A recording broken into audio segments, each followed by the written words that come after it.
تمہیں کیا پتا؟ تم کہتے ہو مجھے کہ سیاست ایک گندلا میدان ہے، اس میں پاؤں نہ رکھو۔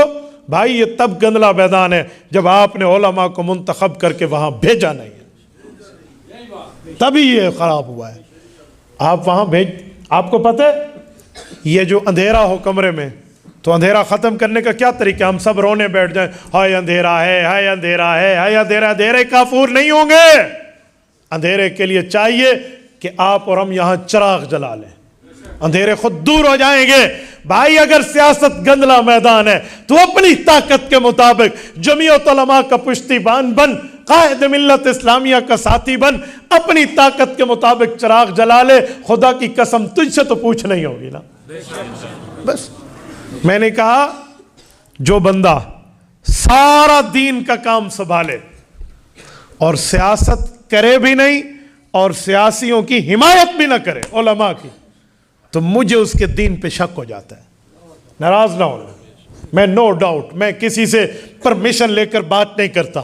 اگر وہ مولوی دین میں نبوت کا وارث ہے تو تبلیغ کو اچھا کہتا ہے، تدریس کو اچھا کہتا ہے، تصوف کو اچھا کہتا ہے، تعلیم کو اچھا کہتا ہے، امامت کو اچھا کہتا ہے، خطابت کو اچھا کہتا ہے، وہ سیاست کرتا کیوں نہیں ہے یا کرنے والوں کی حمایت کیوں نہیں کرتا؟ یہ بھی تو پیغمبر کی وراثت ہے۔ تو نے پوچھنا ہے اس مولوی سے پوچھ، بھائی تجھے باقی دین کے سارے مسئلے تو آتے ہیں، یہ حدیثیں اور آیتیں تمہیں کیوں نہیں آتی؟ یہ تو کیوں نہیں سناتا؟ تو اس سے پوچھ، تو مجھ سے پوچھتے ہے۔ امیر عظیمت شہید رحمہ اللہ فرماتے تھے سبھی ہی مجھ سے کہتے ہیں کہ رکھ نیچی نگاہ اپنی، کوئی ان سے نہیں کہتا نہ نکلو یوں آیا ہو کر، سب کو میں ہی ملا ہوں بھائی۔ اور سنو، اگر عالم دین میں یہ اہمیت و اہلیت ہے کہ وہ سیاسی میدان میں کام کر سکتا ہے تو پھر اسے امیدوار کے طور پہ پیش کرنا چاہیے۔ سورت نمبر 12 سورت یوسف، حضرت یوسف فرماتے ہیں اجعلنی علی خزائن الارض، یہ نبی خود کو بطور امیدوار پیش کر رہا ہے، ایز اے کینڈیڈیٹ پیش کر رہا ہے۔ آپ توڑیے میری اس دلیل کو، دلیل کی دنیا میں خدا کی قسم میں آپ کے ہاتھ چوم لوں گا، لیکن جب بات نصوص قطعیہ سے ثابت ہے، قطعی الثبوت اور قطعی الدلالہ ثابت ہے، تو پھر اس پر اعتراض کیسا؟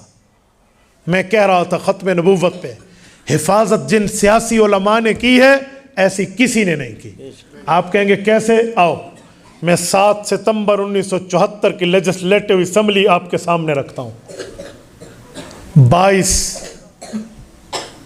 جولائی 1974 کو ایک ریل گاڑی چناب نگر سے گزر رہی ہے، قادیانیوں سے مٹھ بھیڑ ہو جاتی ہے، مسلمان طالب علم زخمی ہو جاتے ہیں، تحریک اٹھتی ہے۔ سید زادہ محدث جلیل سید یوسف بن نوری رحمہ اللہ پاکستان کی گلیوں میں اس جماعت کو لیڈ کرتے ہیں، اور اسمبلی کے اندر مفکر اسلام مولانا مفتی محمود بریلوی دیوبندی اہل حدیث تمام مکاتب فکر کی نمائندگی کر کے اس مسئلے کو لیڈ کرتے ہیں۔ وہاں اندر اس کا کام، باہر ان کا کام۔ اس وقت کی حکومت پیپلز پارٹی کی جناب ذوالفقار علی بھٹو، میں رکھوں گا سیاسی اختلاف لیکن اس مسئلے پر میں اسے بھی خراج عقیدت پیش کرتا ہوں۔ باقی اختلافات اپنی جگہ، پیپلز پارٹی کی پالیسیز اپنی جگہ، لیکن میں ختم نبوت پر بات کر رہا ہوں۔ اس بندے نے دل و جان سے ختم نبوت کے لیے کام کیا۔ انہوں نے مل کر ان سب نے 6 قراردادیں آئی تھی، 6 کو وڈرا کرا کے 1 قرارداد اپوزیشن اور حکومت کی متفقن علیہ دی ہے۔ کتنی بڑی بات تھی یار۔ حالانکہ اس وقت کے بڑے بڑے جرنیل قادیانی تھے، امریکہ کا دباؤ تھا، UN کا دباؤ تھا، کیا کیا تھا، لیکن اس شخص نے کوئی درخو اعتنا نہیں لیا۔ اور مفتی محمود رحمۃ اللہ علیہ نے فرمایا کہ اگر ہم اسمبلی میں بیٹھ کے کہہ دیں Qadiani out of the boundary of Islam, فائدہ نہیں ہوگا۔ آپ قادیانیوں کو طلب کرو، ادھر بلاؤ، بٹھاؤ، کہ جی MNA نہیں ہے، کہ صدارتی آرڈیننس لاؤ، غیر MNA منتخب شدہ بھی ایک کمیٹی کے تحت آ سکتا ہے اگر آرڈیننس آ جائے، کسی وجہ سے آرڈیننس لایا گیا، ان کو بلایا گیا۔ قادیانیوں کے 2 فرقے بڑے مشہور ہیں، قادیانی اور لاہوری۔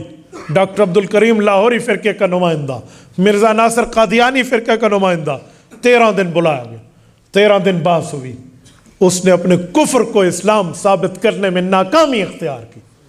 اور ادھر مولانا مفتی محمود، پورے باقی حضرات اور مولانا غلام غوث ہزاروی رحمہ اللہ اور بڑے بڑے جتنے حضرات تھے، اللہ ان کی قبور پہ رحمتیں برکتیں فرمائے، انہوں نے ڈٹ کر مقابلہ کیا.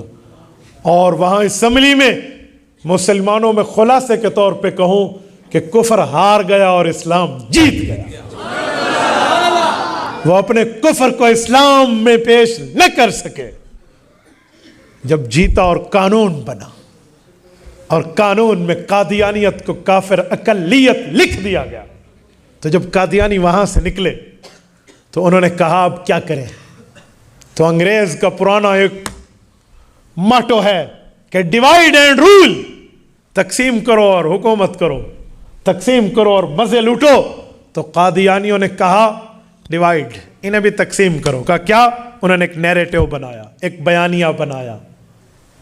تبلیغ کا عالم بہت اچھا ہے ماشاءاللہ، دین کا کام کرتا ہے. مسجد میں بیٹھا ہوا امام، واہ واہ 5 وقت کا ہمارا امام ہے یار. خطیب ممبر پہ واہ واہ ہمیں مسئلے سناتے، کیا بات ہے یار. شیخ طریقت اللہ اللہ کرتے، ذکر کرتے، لوگوں کے دلوں کو اے دین سکھا رہے بھائی. اچھا ماشاءاللہ یہ قرآن پڑھاتے ہیں، ہاں یار حضور پاک کے وارث ہیں. یہ حدیث پڑھاتے ہیں مدرسے میں، واہ واہ اچھے علماء ہیں. یہ سیاسی عالم ہے، اس کو نہ مانو، اس کو نہ مانو. یہ قادیانیوں نے نیریٹو بنایا. کیوں؟ انہیں پتا تھا کہ ہمیں جو چوٹ سیاسی عالم نے اسمبلی میں بیٹھ کے ماری ہے نا، وہ چوٹ ہمیں باقی علماء کی طرف سے نہیں لگی. اور میرا سادہ مسلمان جس کے دل میں دین کا درد ہے، دین کا علم نہیں ہے، وہ اس پٹی پہ چڑھ گیا. اجی بات تو ٹھیک ہے، خانقاہ میں اللہ اللہ کر لیتے، مدرسے میں قال رسول اللہ سن لیتے، مسجد میں قال اللہ سن لیتے، ممبر اور امامت پہ واہ واہ جی، تبلیغ میں جا کے اللہ اللہ. یہ کیا سیاسی علماء ہے؟ اے خدا کے بندے، اگر تیرے پاس دین کا علم ہوتا تو سمجھتا جیسے باقی شعبے نبی کی وراثت ہیں تو یہ بھی نبی کی وراثت کا ایک اعلیٰ شعبہ ہے.